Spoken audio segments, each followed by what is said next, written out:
Bora para o momento saúde e longevidade. Agora, na CBN Cuiabá, saúde e longevidade, com o Dr. Fábio Argenta. Uma dose de conhecimento para uma vida mais saudável. Uma dose de conhecimento, mas com o Dr. Washington Bruno. Hoje tem dose dupla de Washington aqui. Ele que é psiquiatra, mais uma vez conversa conosco. O tema, atenção, hein? Muito te interessa? Adolescência. Um desafio para pais e educadores. Um desafio pra gente, né, Júlia? Ninguém prepara para ser mãe de adolescente. Não, as pessoas costumam criticar os bebês. Criticar não, né? Falar que assusta a fase do bebê recém-nascido. A adolescência é muito pior. Deixa chegar. Estamos nessa fase e vamos aprender com o Dr. Washington. Boa tarde, doutor. Seja muito bem-vindo mais uma vez à CBN Cuiabá. Eu que agradeço pela oportunidade, novamente, falar de um tema aí que assusta um pouco, que gera muita polêmica, assim, né? No sentido de preocupação dos pais. E acho que é um tema importante para a gente falar. Os meus em casa estão com 7, 8 anos, então também ainda vou passar. Você é privilegiado, sim. Eu já estou tentando me preparar desde agora, então é um desafio realmente para todos nós, né? Vale a pena falar sobre esse tema, sim. Realmente, eu conversava com a minha mãe outro dia, porque quando você tá grávida, o bebê é aquele preparo e ninguém prepara a gente para ser mãe de adolescente. Você vai vivendo, aprendendo, errando, construindo essa relação. Eu acredito até que o olhar dos profissionais, a literatura podia ter um pouco mais de sensibilidade para essa tratativa, porque realmente é uma fase de grandes desafios. Comece explicando para a gente, doutor, como é que tem uma forma de se preparar, o que deve mudar para melhorar esse relacionamento. E por que os adolescentes são assim tão adolescentes? Chatos em alguns momentos.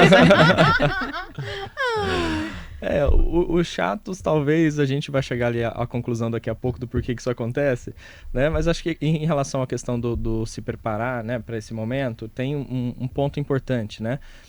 Enquanto pais, nós precisamos nos adequar aos momentos diferentes, né? Via de regra, é muito comum ouvir as mães falarem isso, né? Que, meu filho não cresce, para mim ele continua o meu bebezinho, a minha criança.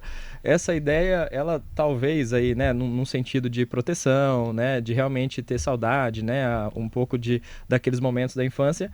Mas, via de regra, a gente acaba não se preparando para esse momento, né? Então, hoje já existe muito mais, né, uma literatura voltada para isso, né? Então, acho que tem um movimento maior de entender, mas é realmente um desafio, porque não tem uma transição clara, né? Não, a partir de hoje meu filho e minha filha é um adolescente. Eles dormem um dia, no outro dia acorda esquisito. Esquisito, mas a gente não percebe o que é, você vai demorando, de repente você fala, caramba, é adolescência, então isso é adolescência, né? Então, o desafio talvez inicial seja esse, né? Perceber a transição, né?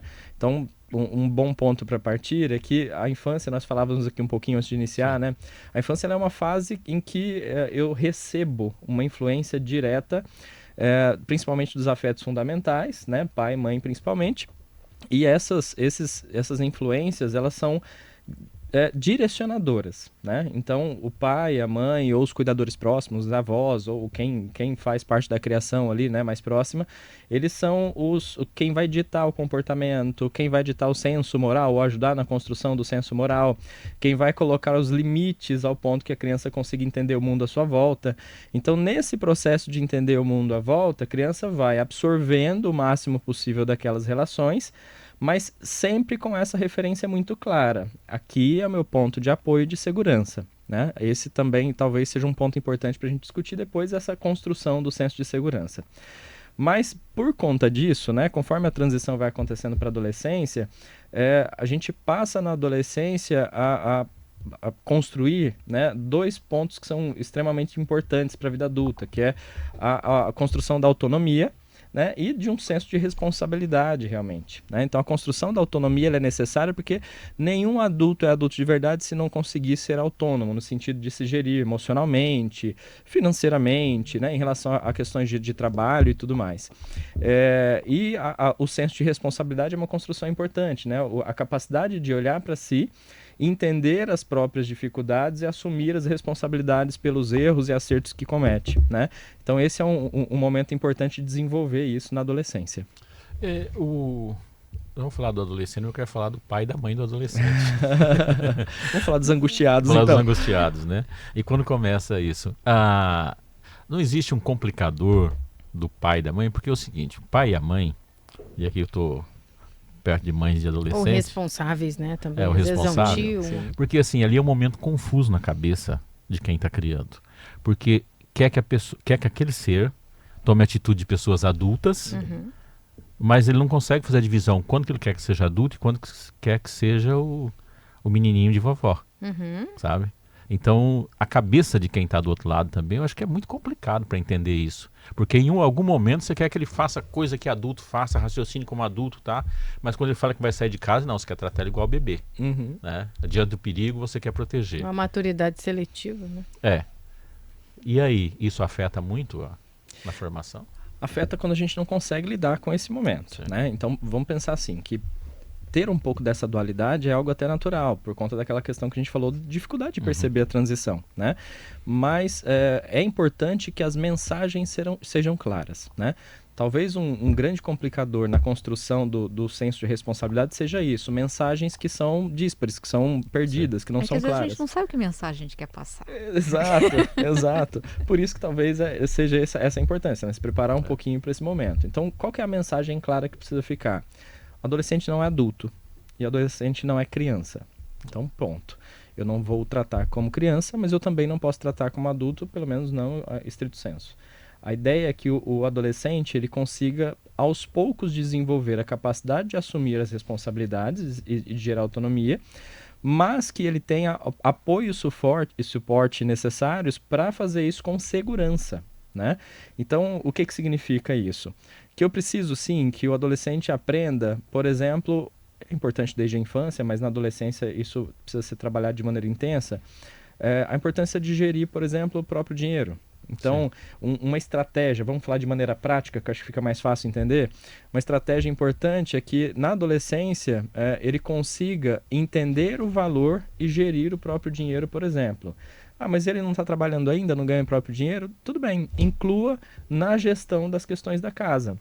Se naquele contexto é possível, por exemplo, né, pagar a mesada, que é algo comum de se fazer, que ele tenha responsabilidades com aquele dinheiro também, que não seja só um dinheiro livre que possa fazer o que quiser, que não seja, não tenha um ambiente aberto no sentido de tudo que eu peço é atendido. Então não, olha, não dá nesse momento, né? Então, o que você pode fazer para você conseguir isso então, para você construir essa questão? Quando a gente fala de relacionamentos também é muito, muito parecido aí, né? Então é um medo tão grande às vezes, né? De que o jovem se envolva em relacionamentos e o medo de uma gestação precoce, de uma doença sexualmente transmissível ou de se envolver com substâncias, a gente vai falar sobre cada uma dessas coisas. Só que o medo faz com que eu simplesmente restrinja, se eu não trabalhar com o meu medo de lidar com esse momento. E simplesmente a restrição não abre espaço para que ele tome decisões que sejam justas. Então, uma fase que, por exemplo, gestão do próprio tempo, né? Então, vamos começar a liberar o adolescente para sair para uma festinha com os amigos, para algum lugar, que seja realmente com limites bem definidos, né? Quanto a horários, quanto a respeito a isso, e que quando esses limites não sejam bem obedecidos, que eu tenha de maneira clara quais as consequências para isso. Então eu já não posso pensar em simplesmente colocar punição ou castigo, é só uma relação de causa e efeito que precisa ser construída, né? Então, olha, a sua ação é tal, o resultado é este, né? Por não conseguir respeitar um limite mínimo de horário, que é puramente por uma questão de segurança, talvez já não seja possível que você saia dessa maneira, ou a restrição vai ser maior quanto à questão dos horários, mas que fique claro que é por sua responsabilidade isso, ou seja, eu abro espaço para que ele assuma essa responsabilidade, por mais doloroso que seja em mim assumir essa função. Doutor, vamos por partes nesse assunto, Vamos porque lá. tem dúvida aqui chegando no WhatsApp. Eu adorei, a Thalita disse assim: Marcelo, eu tenho dúvida até de quando começa a adolescência, porque ela disse que vê essa informação de formas diferentes. Então vamos por partes. No seu entendimento, doutor, a partir de qual idade começa a adolescência? Não existe mais a pré-adolescência, é isso, doutor? Não é que não existe, na verdade é porque não é um limite claro, né, como a gente falou, mas via de regra, convencionadamente, a partir dos 12 anos, que tem muito mais a ver com um período que é mais comum iniciar a puberdade, né, varia entre meninos e meninas, mas tem a ver com isso e com desenvolvimento cerebral. Então, via de regra, a partir dos 12 anos, considerado até os 18 anos, mas hoje se tem uma ideia de uma adolescência estendida, ou seja, até os 21 anos ainda considera ali o adulto jovem como alguém que ainda está nesse ambiente familiar um pouco mais inserido, né? Eu acho que mudou muito a questão cultural e isso é importante para esse conceito também. E na concepção do comportamento, doutor, eu tenho uma colega que tem uma filha que acabou de fazer 10 anos também, agora em fevereiro, e ela disse que a filha dela tem comportamentos que a minha foi ter com 12, 13. Isso. A gente considera que ela está na adolescência? Sim, porque é o período de vivência dela. Então, que fique Pode claro... adiantar, sim. Sim, a partir dos 10. Sim, até porque vamos pegar lá o critério que a gente usou, que foi o da puberdade, um critério orgânico, que não é um critério adequado para isso, mas, né, talvez para algumas meninas, por exemplo, a menarca pode acontecer mais cedo em alguns momentos, né, por N questões genéticas relacionadas a estilo de vida e tudo mais, e aos 10 anos iniciar. Então muda-se o comportamento também por essa influência hormonal. Mas a gente precisa considerar que hoje existe uma influência externa muito maior. Então, as redes sociais, por exemplo, né, o acesso à rede social faz com que exista uma modulação diferente, né, dos comportamentos. Então, a criança que tem acesso muito cedo e de maneira não controlada, ou pelo menos sem orientação, pode ter acesso a conteúdos que às vezes levam até a hipersexualização precoce, que leva à sensualização precoce, o que adianta o processo de amadurecimento nessas questões da adolescência também. E como equilibrar? Porque o senhor elencou aí um monte de desafios diários para os pais, mães e responsáveis. Como limitar, como gerar esse equilíbrio? Porque a gente faz naturalmente um comparativo da nossa geração, né? Eu brincava de boneca até 12 anos e agora o cenário é totalmente diferente. Até já pode começar a namorar, pode ficar na festa até meia-noite, 2 horas, 3 horas. Como é que a gente encontra esse ponto de equilíbrio para cada família, cada responsável e principalmente cada adolescente, doutor? Acho que a palavra de ordem é individualizar isso, né? Então, se eu fizer uma comparação, às vezes, entre irmãos, a gente vai ter uma diferença, né, nesse desenvolvimento. Então, individualizar no sentido de abrir o espaço para discutir, né? Quando a gente falou que tem que desenvolver autonomia na adolescência, ninguém desenvolve autonomia se não participar do processo de tomada de decisões, né? Então, lá na infância, fala, né? O limite é colocado, né, pelos responsáveis e a criança tende a ter que se adaptar àquilo. Na adolescência, colocar esse limite rígido não é a melhor opção. Então, vamos de maneira clara dizer que, olha, existe aí uma demanda daquela criança, por exemplo, para começar a sair ou para namorar. A família precisa abrir esse espaço para discutir e falar abertamente sobre, inclusive, riscos, sobre preocupações. Então, abre espaço para que o adolescente fale primeiro. Acho que essa é uma estratégia excelente, né? Senta, ouve o que ele tem a dizer e, a partir disso, coloque os limites que você entende como necessários naquele contexto. Por quê? Porque talvez ele não consiga ainda entender toda a relação de riscos e benefícios de fazer uma dada atividade. Então, colocar esse limite é importante, mas partindo de um ambiente de diálogo.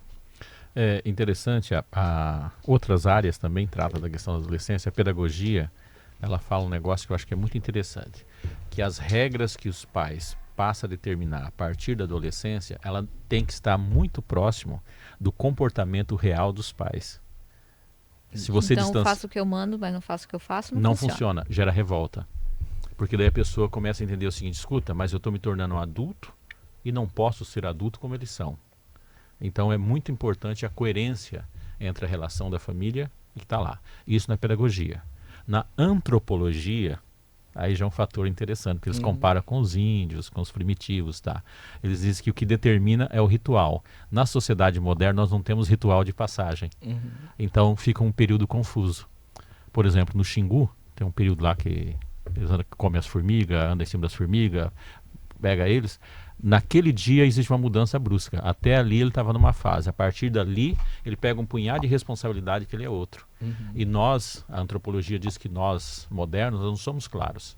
Uma família funciona de um jeito, na outra do jeito, e na maioria nem funciona. Isso gera toda uma confusão mental. Acho que é interessante entender que existem áreas diferentes lidando com tamanho da complexidade, né? Mas talvez essas diferenças mostrem realmente o caminho, né? Então, o que falta nisso tudo? Coerência, né? Se eu considerar uma sociedade, né, em que é coerente fazer aquela transição, né, pontuada, isso gera um sinal claro para aquela criança que vai se tornar adolescente, né? Assim como o oposto também é verdadeiro. Você falou né, do faço o que eu mando, não faço o que eu faço, né? Quem nunca ouviu isso? Esse comentário, que eu acho que era algo dito até automático, né? Eu ouvi dos meus pais, passo para os meus filhos e a gente vai seguindo dessa maneira. Via de regra, ele está muito associado ao sentimento de impotência frente a lidar com essa transição. Então eu tenho tanto medo que meu filho e minha filha se envolvam com uma situação que eu não consigo lidar, que eu simplesmente coloco um limite que eu também não conseguiria, né, fazer, como se fosse algo que resolvesse, né, de maneira mágica aquela situação.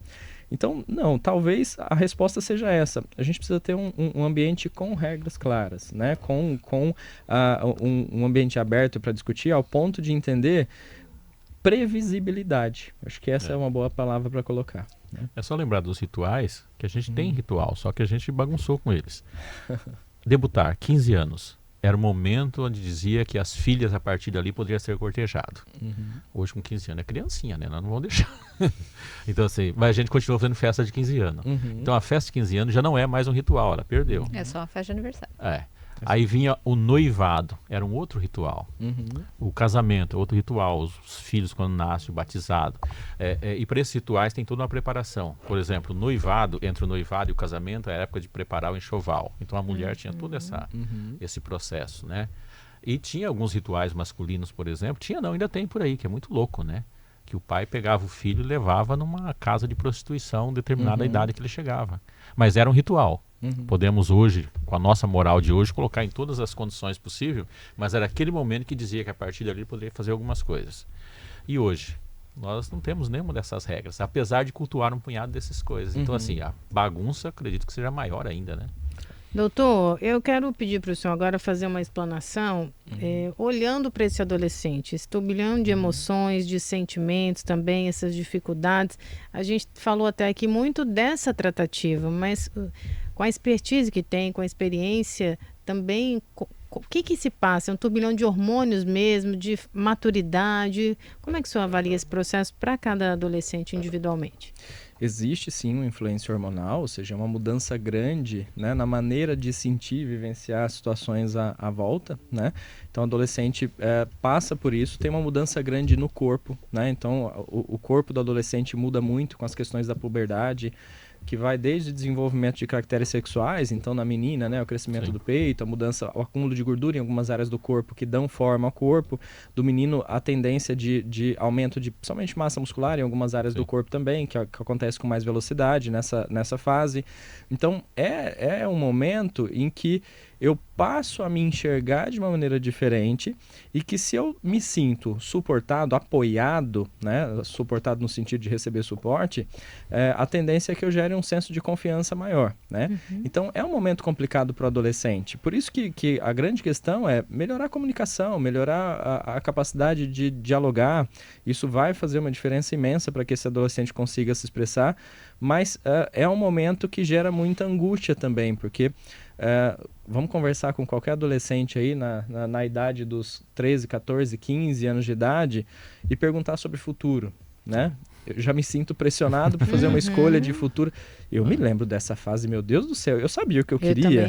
Eu fui do grupo que já queria assim, me direcionar para uma área, eu sempre quis fazer o que eu faço hoje.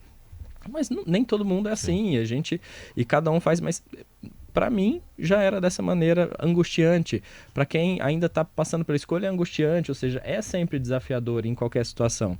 Então, por ser tão desafiador, quando eu encontro um ambiente que é muito restritivo, né, que não abre espaço para ouvir, para o diálogo, a tendência é que esse adolescente tenda a fazer uma experimentação mais hostil. Então eu passo a romper com aqueles laços que são próximos da família, passo a ter uma influência maior que vem de fora, por isso que nessa fase a gente, né, o adolescente tende a negar os pais, então tá chegando ali Tudo na é escola, amigo pede nessa para fase, parar. né? Amigo tudo, família nada. Fazer uma festa só para os meus amigos. Mas não pode chamar os seus parentes. Não pode, é só amigo.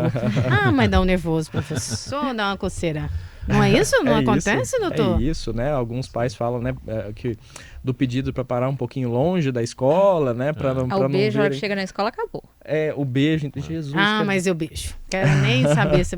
Né, professor? Não, eu beijo. Não, e quando você era adolescente, você gostava de ser beijada pela mãe? Não, professor. Mas eu beijo mesmo assim. Mas ninguém tá falando de mim aqui, né? Eu já cresci, professor. Já foi. Aí tem um outro detalhe também que é interessante, né? Que é físico, né? Chega uma altura que o tamanho da cabeça é desproporcional ao corpo. Ela tem um crescimento ali. E o pior ainda, a visão que o adolescente tem sobre ele mesmo é completamente distorcida. É muito ruim. Às vezes por isso que eles fogem de foto. É muito comum não Verdade. querer tirar foto. Né? Só com os amigos.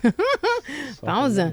Doutor, repórter CBN, daqui a pouco a gente continua com saúde e longevidade, hoje falando de adolescência. 15h36, sexta-feira, 23 de fevereiro de 2024. Antes de retomar aqui a nossa entrevista, um alerta, nós estamos recebendo aqui muitas mensagens, ouvintes questionando aqui, Marcela, a bancada, o que está acontecendo na estrada para Chapada? Vou mandar um alô aqui para Dani Tonon, que mandou mensagem aqui, fazendo esse questionamento, também o Laércio perguntando, o Roberto. Olha só, a Secretaria de Estado de Infraestrutura e Logística informa que o trânsito no trecho do Portão do Inferno, na MT 251, foi interrompido às 15 horas desta sexta-feira, em razão de forte chuva no local. É um protocolo de segurança e no momento não há previsão de liberação no tráfego ali no local. A interrupção segue esse protocolo que eu mencionei de segurança, estabelecido como forma de prevenir deslizamentos e evitar acidentes sem previsão. Paciência para você que está aí na MT 251, sentido ali próximo ao Portão do Inferno, em Chapada dos Guimarães. Vamos voltar para o Faleiro, recebendo o Dr. Washington Bruno, psiquiatra, falando de adolescência, esse desafio para pais e educadores. Doutor, o senhor sempre é muito elogiado. Neuza Rondon está aqui já dando um alô para o senhor, maravilhosa. Eu vou precisar, por um motivo pessoal, sair um pouco mais cedo. O senhor segue em ótima companhia, mas não poderia deixar de parabenizar e pedir que o senhor volte mais vezes, porque os assuntos são sempre muito pertinentes. Agradeço. Professor Júlio, todo meu carinho, Washington, Anderson, Luiz Antônio, por motivo forte eu vou precisar sair, mas segunda-feira estamos juntos. Um lindo final de semana para você. Que tudo assim dê certo, seja. Né? E a gente vai tocando aqui. Dr. Washington, dentro desse contexto do universo da adolescência, né, quais são os maiores problemas? O controle das regras da transição da criança, do jovem para o adulto, ou as relações de trabalho e de responsabilidade? As relações de maneira geral, né, que envolvem também trabalho e responsabilidade, mas as relações no sentido de que haja espaço para que haja expressão mesmo, né, tanto expressão emocional quanto de desejos, de vontades do adolescente. É legal a gente falar sobre essa questão da expressão, porque via de regra, o normal, o que se espera, né, de uma adolescência saudável é que haja um bom desenvolvimento do adolescente, que ele não se envolva, via de regra, que não se envolva em situações que gerem risco à sua vida, que ele consiga se desenvolver para construir uma vida que depois seja autônomo, que inclui relação de trabalho, e que ele consiga desenvolver a capacidade de gerir, né, de se gerir emocionalmente. Então isso é o que a gente espera. A grande maioria das pessoas conseguem, via de regra, isso, né? Mas chama muita atenção aquele adolescente que apresenta muitas dificuldades. Então, que começa a ter muita dificuldade escolar, precisa chamar atenção. Aquele adolescente que passa a ter problemas relacionados a sono, que passa a ter problemas relacionados a comportamento, e se envolver em situações de risco, inclusive com uso de substâncias, com sexualidade que traga risco, né, por falta de cuidado mesmo, né, em relação aos riscos. Então, tudo isso tem que acender um alerta importante, né? Então, um ponto que se deve pensar é que não é o normal o adolescente se envolver em situações de risco à sua vida, ponto. Não é normal que o adolescente apresente, por exemplo, sintomas de sofrimento intenso, como, por exemplo, né, automutilação, se machucar, é algo que acaba sendo mais comum na adolescência, mas não é o comum, não é o normal. Então, esses são sinais importantes que chamam a atenção e que são realmente desafiadores, né? Até a sugestão desse tema foi por ouvintes nossos aqui da CBN, né? E eu lembro na época que sugeriram dizer com a preocupação seguinte: nesse período, essas crianças estão mais vulneráveis a drogas, por exemplo, ou a vícios como álcool, cigarro, e foi falado inclusive até desse cigarro eletrônico, né? Vape, né? Eles estão mais suscetíveis a isso? Estão mais suscetíveis, porque é o período da vida em que a gente tende a fazer experimentação, naquele contexto que a gente falou, né? Eu vou me dividindo, ou pelo menos me distanciando um pouco do ambiente familiar ali, ou pelo menos do controle familiar, e passando a ter uma experiência mais externa que ajuda, né? Eu juntar as duas coisas que faz com que eu construa a minha personalidade. Então, nesse processo, eu preciso experimentar. É natural que eu faça experimentações. Só que a capacidade de dar limite a essa experimentação é uma habilidade que precisa ser desenvolvida, que precisa ser estimulada nos adolescentes, né? Então, pensando em risco, por exemplo, de uso de substâncias, eu acho que eu traria antes um conceito até que a gente precisa entender um pouco antes disso, né? Que é, via de regra, o nosso funcionamento cerebral, orgânico, ele não necessita de nada que venha externamente além da nossa nutrição, via de regra. O que eu quero dizer com isso? Que se em algum momento da nossa vida a gente recorre a substâncias psicoativas, quaisquer que sejam, isso pode estar associado a momentos de experimentação, ou seja, influência de grupo. Tem um grupo ali e nesse grupo há uma certa influência e normalização daquele hábito, e aí há um afrouxamento ali, né, moral no sentido de experimentar. Conseguir dar limite a isso é que faz, que mostra que esse adolescente está realmente conseguindo se desenvolver adequadamente. Quando eu não consigo dar limite a isso, é que existe o risco, por exemplo, de desenvolver uma dependência ou abuso de substâncias, né, já que a gente está falando desse assunto. Mas aí a gente precisa pensar que se alguma dependência se desenvolve, é porque algo faltou antes disso. Né? Se aquela substância ela não é necessária ao funcionamento do meu cérebro, por que ela está presente? Então, o que faltou para que eu precise, de alguma maneira, suprir uma necessidade me anestesiando? E é isso que todas as substâncias psicoativas fazem. Seja um estimulante, seja um depressor, seja um alucinógeno, todos eles fazem um processo de anestesia da experiência de vida. Então, eu sinto menos ou sinto mais, ou de uma maneira diferente o que eu estou vivenciando. Então, partindo disso, né, a gente precisa entender que o risco ele é muito maior de desenvolver, por exemplo, uma dependência química, quando eu não consigo criar esse ambiente que seja realmente acolhedor e de segurança. Então, se falta ali aquele ambiente em que eu consiga trazer uma conversa aberta, discutir, lidar com situações que sejam de risco, o risco maior para esse tipo de dependência, por exemplo, ele vai acontecer. Então, quando o adolescente experimenta, a experimentação ainda assim tem um limite para isso. E experimentação que traga risco já não é considerada algo natural. Um outro fator que muitas vezes é falado, né, da forma mais leiga possível, é atribuir essa relação de conflito ao fato de algumas crianças ter passado por um processo de separação dos pais, ou até não ter o pai ou não ter a mãe, né? Lá na pedagogia, a gente explica que não é isso que gera o problema. O que gera o problema é o conflito, que pode ser gerado inclusive entre pessoas que não separaram, estão junto, mas cria um ambiente conflituoso, e é comum na separação, quando a separação ela é conflituosa, ela permanece, inclusive no direito, é muito jovem, né? A alienação parental, porque se descobriu que existia isso, né? Indo para a psiquiatria, qual a importância dos responsáveis por esse adolescente ter uma certa harmonia? Acho que essa observação é maravilhosa. Esse é o grande ponto, quando a gente fala no conflito. O problema não é a separação conjugal, o problema não é o não ter presente um ou outro cuidador, né, o pai ou a mãe. O problema é a não construção de um senso de segurança e afetividade. Então, mesmo que haja uma separação conjugal, se nessa separação conjugal houver pelo menos de um dos lados a capacidade de amenizar o sofrimento, esse é um ponto de segurança muito grande para aquela criança ou para aquele adolescente. Então, e quantos de nós, né, não vivenciamos ou não conhecemos pessoas que passam por essa situação de às vezes ter um casamento constituído, a pessoa, né, o casal vive a vida inteira, mas às vezes em conflito intenso. Esse conflito intenso às vezes é tão prejudicial ou mais prejudicial do que simplesmente o fato de uma separação conjugal, se ela for bem lidada e bem conduzida. Então, esse não é um ponto que realmente gera preocupação. O que gera preocupação é os pais não conseguirem lidar com essa situação e não conseguirem dividir, né, os papéis. Sim. Então, o papel de pai e de mãe é um, o papel de esposa é outro. Então, quando há separação conjugal, acho que o cuidado maior é realmente de dar espaço para que a criança se desenvolva, para que o adolescente se desenvolva. E dar espaço é ouvir, entender e construir um senso de segurança.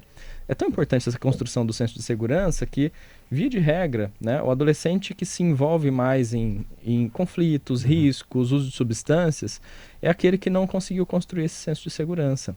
Ou seja, a gente tem, por exemplo, adolescentes que estão passando por intenso sofrimento, que não conseguem expressar isso num ambiente que seja seguro, que busca fora um pouco desse acolhimento e desse entendimento, só que às vezes esse acolhimento que vem de fora, ele não é qualificado, ou seja, ele não dá espaço realmente para que ele consiga se desenvolver. E aí toda a influência que vem de fora acaba sendo aceita com mais facilidade, né? Então um ponto importante para se pensar é exatamente esse. Quando o adolescente está em risco ou quando apresenta, né, um comportamento disruptivo, esse comportamento disruptivo ele precisa dizer sempre que existe sofrimento naquele adolescente. Existe um sofrimento que não está sendo ouvido ou compreendido. Então o espaço maior que se precisa criar é esse de compreensão e de ouvir realmente de uma maneira acolhedora. Dá tempo a qualquer momento de construir essa ponte, doutor? Dá tempo, né? A gente acompanho alguns adolescentes, por exemplo, né, que estão nessa situação, às vezes em situações de extremo risco, mas quando você faz a terapia trazendo a família, você consegue fazer isso. E aí precisa ficar claro, o tratamento não é do adolescente, é da família, né? O adolescente adoecido, o problema não é a doença do adolescente, é da família. Então, a abordagem precisa ser sempre uma abordagem com terapia familiar, né? Com o entendimento e a melhora da comunicação. É, isso que eu ia até perguntar na sequência, né? Em via de regra, qualquer problema emocional, você tem que tratar o universo em torno do emocional. No caso do adolescente também? Principalmente no caso do adolescente, né? Em que essa influência ela é muito maior, tanto de fora quanto dentro do ambiente familiar. Então, esse é um ponto importantíssimo, né? Se a gente for pensar, né, em adoecimento mental, emocional, a gente pode dizer com toda segurança que ninguém adoece sozinho, né? Experimente ter alguém que se deprimiu dentro do seu ambiente familiar, né? Tudo que aquela pessoa consegue fazer, ou a maneira com que ela consegue fazer, se relacionar, a capacidade de produzir, tudo isso vai ficar prejudicado. Então, se há esse prejuízo grande, todos que estão à volta vão ter alguma repercussão negativa sobre isso. Por isso que é tão importante a gente falar sobre saúde mental de uma maneira aberta e falar sobre sofrimento emocional de maneira aberta, porque quanto mais a gente demora para perceber isso, mais o distanciamento afetivo ocorre, né? Então, eu passo simplesmente a me distanciar por não conseguir lidar com aquele sofrimento ou com aquele comportamento. E no adolescente isso fica muito claro, porque o comportamento no adolescente em sofrimento vai ser agressividade.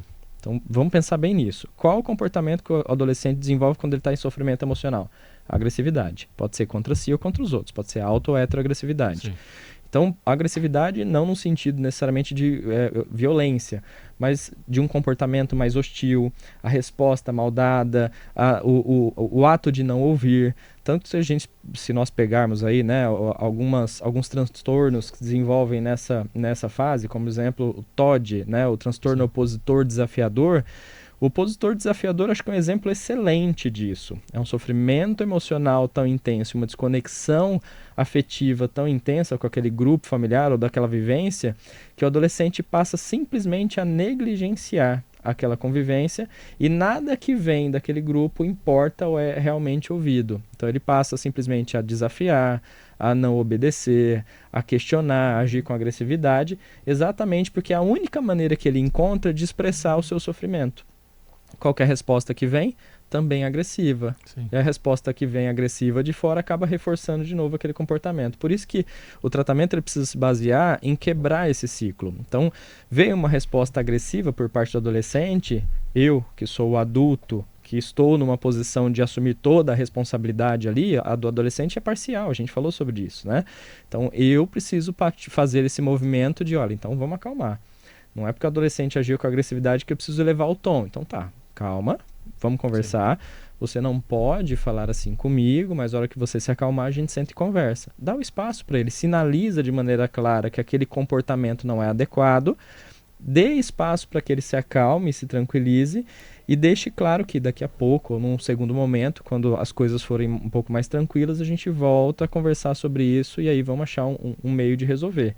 Eu consegui gerir as minhas emoções enquanto pai, mãe, cuidador, ao ponto de conseguir lidar com aquela agressividade. Eu não absorvi aquilo, entendi que vamos chamar de um pedido de socorro, que é uma evidência de sofrimento, e consegui mostrar que aquele limite é importante e a gente precisa considerar. Já que aquele limite é importante, ou seja, não ir para a agressividade, então eu também não posso agir dessa maneira. E entra a questão do faço o que eu mando, não faço o que eu faço, talvez não seja uma opção, né? Então eu preciso fazer o que é necessário. Eu preciso dar o exemplo, sim, de que a agressividade não é um caminho adequado para aquele momento. É difícil ser pai e mãe, né? Mas não tem uma fase que eles já acordam de mau humor, doutor? Vou colocar mau humor, tá? Assim, sendo bem sincero, na verdade não. O que existe é talvez uma dificuldade por parte do adolescente de expressar o que ele está vivendo ou sentindo. Então não é necessariamente uma fase, Sim. mas um momento que talvez demande atenção. Se ele está acordando de mau humor, se está mais hostil, mais ríspido no jeito de falar, talvez um ponto, acho que um ponto de partida aí para ajudar seja dar um pouco de espaço, né? E depois, dando esse espaço, abre espaço para conversar. Olha, eu te conheço desde que você nasceu, você nunca foi hostil desse jeito. Se você quiser conversar sobre alguma coisa, a gente poderia fazer isso? Ou se você não conseguir conversar comigo, será que a gente podia buscar alguém que consiga ouvir ou que você sinta mais à vontade? Fazer esse movimento tira a resistência natural e faz com que o adolescente consiga se abrir o diálogo, mesmo que no primeiro momento seja difícil. Então é algo que demanda também uma certa insistência. Então, é que a grande dificuldade é isso. O que eu vejo externamente é só o comportamento, mas o comportamento é sempre guiado pelas emoções. E as emoções ali vão fazer com que ele age daquela maneira, ele pode não conseguir expressar. É que eu vejo que é um risco difícil de traçar, né? Porque é uma fase em que eles precisam já criar um espaço maior, né? A gente não precisa estar em cima deles como a gente ficava quando eles eram crianças. É uma fase que a gente dá mais responsabilidades para eles, mas ainda assim não são adultos, então é uma responsabilidade meio assistida ali. Isso. E eu acho que os pais têm dificuldade de saber quanto desse espaço é benéfico e quanto eu larguei muito a corda. E o limite também, até onde eu posso deixar ele andar sozinho e aonde eu preciso estar junto ali é aqui. Eu acho que os pais têm isso. É interessante que esse assunto está fazendo eu abrir alguns livros que eu já tinha colocado na dispensa. Você vai puxando, né? Dentro da neurociência, tem uma... e agora, justamente por buscar lá, não lembro os autores que tratam isso, que diz o seguinte: a dor, ela gera dor e ela alivia a dor. A dor, ela compensa a dor e gera dor. Então, assim, se eu estou com uma dor muito grande e eu gerar dor no outro, pode ser que eu esqueça a minha dor e pode ser que eu compense a minha dor. E isso a gente explica fisicamente. Por isso tem aquela brincadeira, tá com dor de dente, dá uma martelada no dedo. Quando uma dor cresce muito, a sua termina diminuindo. A gente vê isso na relação do dia a dia, né? E a gente trata isso com pessoas que adoram machucar as outras. A gente diz assim, ao machucar as outras, é uma forma dela equiparar a dor ou superar a sua própria dor. E o adolescente é uma dor, né? Sim. Então ele está exposto a esse... Tá exposto, todos nós estamos expostos, né? Então a resposta à dor é algo extremamente importante, né? Acho que eu sempre faço uma comparação assim no consultório. Então vamos pegar aqui essa bancada. A gente está aqui com uma bancada, uma mesa à nossa frente. Suponha que ela é uma chapa quente, tá? Se ela for uma chapa quente, professor, o senhor está com a mão aí em cima. O que vai acontecer se essa chapa está quente e o senhor coloca a mão aí em cima? Vai queimar a minha mão e vai doer. Vai queimar a sua mão e vai doer. Só que antes de você perceber essa dor, o que você já fez? O que você vai ter feito? Tirar da mão. Reação. E é legal porque é até difícil responder, porque você não precisaria pensar para isso. Isso. É um arco reflexo. Na ação real, você responde mais rápido do que... Isso. Então, sim, vamos pensar nisso. O arco reflexo, ele é simplesmente uma adaptação física para proteger o meu corpo Então, a dor gerada naquele contato faz com que eu desencadeie um processo de proteção que o primeiro movimento é afastar. É assim que a gente lida com a dor emocional também. No primeiro momento, a gente se afasta. Só que, se eu não fizer nada para mudar essa situação, a chapa quente continua ligada aqui na nossa frente, né? Se eu simplesmente me esqueço, coloco a mão aqui de novo, o que vai acontecer? Vou queimar de novo e aí uma queimadura mais intensa, já que já tinha uma queimadura anterior. E isso vai se repetir. Então, a dor ela é sempre um convite. Ela te convida a olhar à sua volta e entender aquilo que talvez precise ser ajustado. Sendo assim, a partir do momento que eu fizer um movimento para mudar essa realidade, então o básico que eu tenho que fazer é desligar essa chapa quente. Já que a gente está aqui, a gente vai trabalhar aqui um tempo, então vamos desligar essa chapa quente. Daqui a pouco ela se esfria. Se eu fizer esse movimento, da próxima vez que eu colocar a mão aqui, eu não vou ter nenhuma repercussão negativa. Eu fiz um movimento de ajuste de uma realidade que me causava dor. Então, olha como isso é importante. Se eu não faço esse movimento, a tendência é que a dor e a lesão vá aumentando até um ponto em que eu me sensibilize e tome a atenção de fazer alguma coisa. Então, não é diferente. Quando a gente fala da dor, é sempre importante entender isso. Quando a dor é intensa, eu vou fazer uma resposta que é natural. Então, pegando o exemplo que o professor deu, talvez a reação agressiva, né, do adolescente, que já está sentindo aquela dor, aquele desconforto emocional, faz uma reação agressiva. Essa reação agressiva distancia o outro, distanciando o outro. Eu sinto que, de alguma maneira, aquilo trouxe uma repercussão para o ambiente que eu estou vivendo. Só que o distanciamento do outro a longo prazo vai trazer mais prejuízo do que benefício.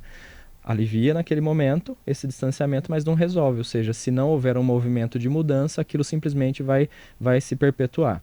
Só que nessa relação, a quem cabe tomar a iniciativa de mudar?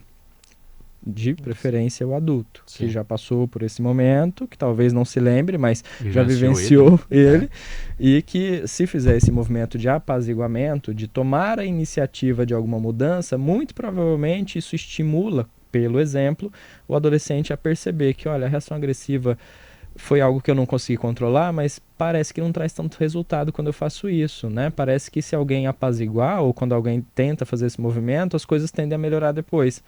Ah, tá. Então o exemplo ele ajuda no sentido de compreender que aquele comportamento também não está adequado. É por isso que o exemplo é tão importante.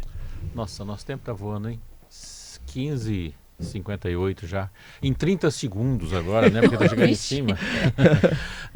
Ficou um último assunto de tudo que estava pensado antes, que é o seguinte: nós estamos falando de um universo controlável e nós temos aí agora um outro universo não controlável, que são as redes sociais. Sim. E os adolescentes estão mais ativos nas redes sociais do que nós adultos, sim, né? Sim. E até mais lá do que com nós adultos, né? Exato. Tem alguma coisa em 30 segundos que a gente pode falar? Vou colocar no 2x aqui e falar bem rápido então. Tem o que dá para fazer. Precisa haver controle parental desde a infância, evitar excesso de rede social e entender que a exposição excessiva à rede social pode trazer prejuízo. Como eu vou fazer isso? Através de uma conversa aberta. Eu percebo que o seu comportamento está mudando, acho que tem uma relação com o excesso, a gente precisa achar um limite para isso. Conversa, acha um limite que haja uma concordância ali. Só proibir não funciona. Porque o proibir, você está proibindo uma coisa que nem você conhece como inteiro, né? Exato. Ele é mais ativo na rede social, uma série de coisas. Proibir pode gerar uma outra coisa, que ele cria um canal só para ele e você fique fora do universo dele. E é muito comum as crianças fazerem isso. Muito comum. Dr. Washington, é sempre um prazer enorme receber aqui, muito esclarecedor. Inclusive você que está nos ouvindo agora, se quiser ver esse programa de novo, muitas vezes quero assistir de novo, lá no YouTube. Você encontra lá. E aguardamos a próxima.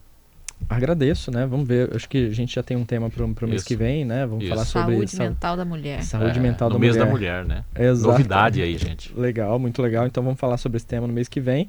E agradeço a oportunidade. É realmente uma satisfação grande estar aqui, porque esse ambiente ajuda muito, né? Na difusão de conhecimento. Sim. Se isso fizer alguma diferença para alguém, já está valendo para a gente, né? Já ganhamos o dia e o programa, né? Exatamente. Juliana? Até segunda. Washington, Anderson, juiz no final de semana. Se beber não dirige, se dirigir não bebe, né? Pode chover, fica perigoso. Você que nos acompanhou essa semana, muito obrigado. Segunda-feira a gente está aqui de volta. Marcela, Juliana, eu, Washington, Anderson, falando com você. Que Deus